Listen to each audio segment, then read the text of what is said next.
Good evening, all students, teachers, parents, and everybody who are hearing my channel।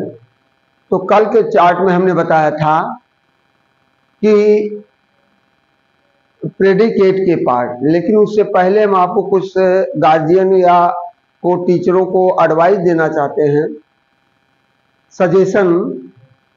यदि आप class में पढ़ा रहे हैं तो बच्चे का एक्टिविटी देखिए कि बच्चा किस एक्टिविटी की तरफ बढ़ रहा है। यदि वह संगीत की तरफ बढ़ रहा तो संगीत की तरफ मोटिवेट करिए, यदि कंपटीशन की तरफ बढ़ रहा तो कंपटीशन की तरफ मोटिवेट करिए, खेल की तरफ बढ़ रहा तो को खेल की तरफ मोटिवेट करिए, यानी पढ़ाई की तरफ बढ़ रहा तो उधर मोटिवेट करिए। उसके ऊपर जबरदस्ती थोपने का कोई प्रयास नहीं करेंगे। यदि आप ऐसा करते हैं तो कंडीशन आता है तो कभी कभी बच्चा डिप्रेशन के शिकार हो जाते हैं, उससे आपका बहुमूल्य वस्तु आपसे छीन सकता है। तो जब उसके राय को लीजिए, उसके राय को साझा कीजिए, और जब राय और आप साझा करेंगे तो अपनी भावनाओं को उसको डरवा करके नहीं, प्यार दुलार से यदि आप उसकी समस्याओं को जानेंगे, वो बच्चा वो कहेगा कि हमारा खेल की तरफ जाने की इच्छा है, या कंपटीशन की तरफ जाने की इच्छा है, या इस तरह पढ़ने की इच्छा है। तो उसमें आप पूरा सहयोग करेंगे, थोड़ा एडवाइस भी करेंगे कि देखिए नहीं, उसको हानि लाभ बताइए, उससे हानि लाभ पूछिए कि इसके क्या बेनिफिट है, क्या लॉस है।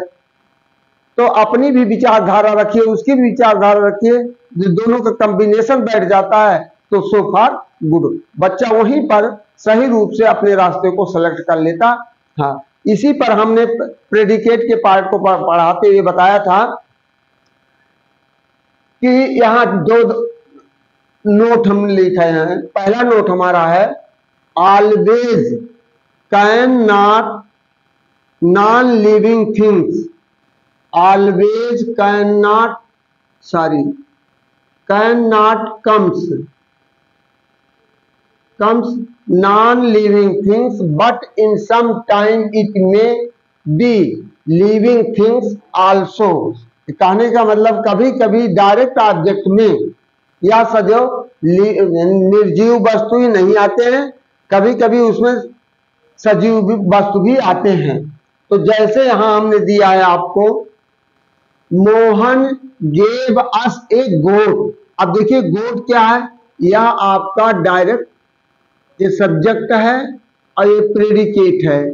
प्रेडिकेट में या वर्ब हो गया या क्या हो गया, वर्ब हो गया, ये डायरेक्ट इनडायरेक्ट ऑब्जेक्ट हो गया, ये भी इन डायरेक्ट ऑब्जेक्ट में लेकिन लिविंग थिंग्स है। अब इसको हम पैसिव वॉइस से बना देंगे।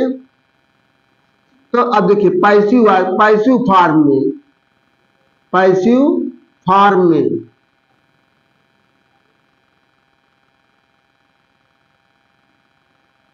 पैसिव फॉर्म में अब इसके दो रूप हो, क्योंकि ऑब्जेक्ट दो आए हैं। A goat was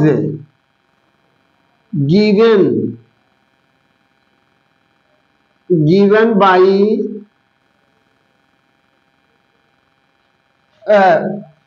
given us by Mohan, तो इस तरह ये पैसिव वॉइस होगा।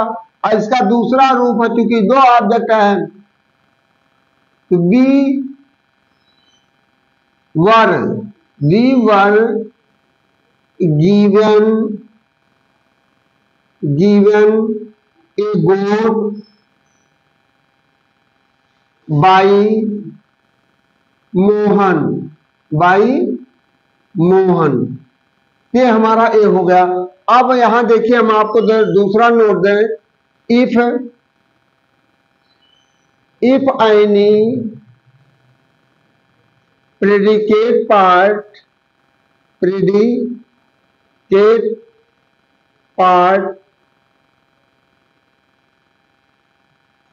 comes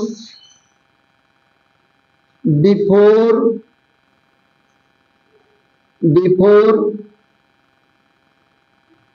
direct object, direct object, direct object and after comes indirect object, indirect object,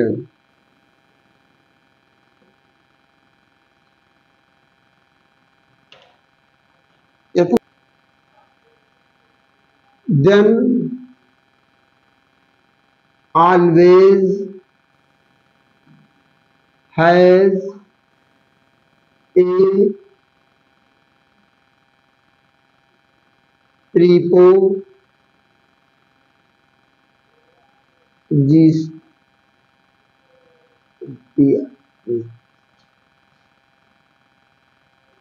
preposition words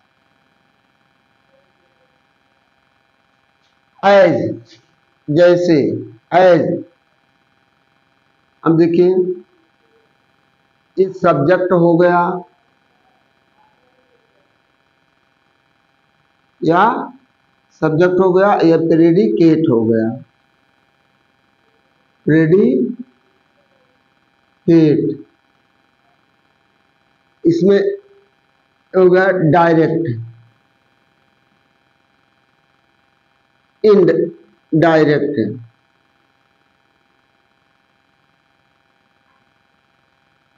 indirect, indirect object और या डायरेक्ट ऑब्जेक्ट। अब यहां एग्जाम्पल हम ले रहे, सब्जेक्ट हो गया, प्रेडिकेट हो गया। अब पहला सेंटेंस, माई ब्रदर बाट, देखिए यहां ए वर्ब आएगा, बाट, BOUGHT, बाट ए वॉच फॉर मी। अब देखिए यहां आपका ये डायरेक्ट ए आया है, ये किस में आ गया, ये डायरेक्ट है, ये वर्ब हो गया या वर्ब हो गया या इनडायरेक्ट ऑब्जेक्ट आया है, तो इसके साथ प्रीपोजिशन आया है। दूसरा सेंटेंस में the teacher taught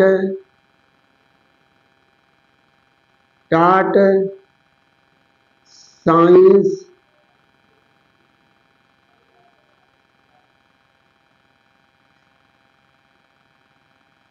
to students। अब देखिए यह इनडायरेक्ट एक प्रीपोजिशन आ गया, तो कहने का मतलब है कि जब डायरेक्ट ऑब्जेक्ट पहले आ जाता किसी वाक्य में और इनडायरेक्ट ऑब्जेक्ट बाद में आता तो अपने साथ प्रीपोजिशन लेकर आता है। अब हम अगले वीडियो में आपको देंगे ऑब्जेक्ट में या जीरेंड हो सकता है, नाउन हो सकता है, एडजेक्टिव हो सकता है, एडजेक्टिव फ्रेज हो सकता है। तो कल के वीडियो में हम आगे चलकर आपको बताएंगे। तो हम इसी के साथ जो हमने आपको पुनः एडवाइस दिया था, और बार बार मैं आप लोगों से निवेदन करता हूं कि कभी भी बच्चे के ऊपर उसके विचारधारा के अनुसार शिक्षाएं को देने का प्रयास करिए। टीचर यदि पढ़ाता है कक्षा में तो वास्तव में यदि उसके अंदर टीचर का वास्तविक गुण है तो बच्चे की एक्टिविटी देखकर वो समझ जाता है बच्चा किस थॉट का है, किस विचार का, क्या चाहता है। तो उस हिसाब से हम टीचर बंधुओं का दायित्व होता है उसको मोटिवेट करें और उसको सही रास्ते पर ले आए, जिससे वो अपना भविष्य सुधार सके आपका नाम रोशन कर सके, अपने माता पिता का नाम रोशन कर सके। तो इन्हीं शब्दों के साथ हम आपको थैंक यू कहते हुए रोकते हैं। थैंक यू, धन्यवाद।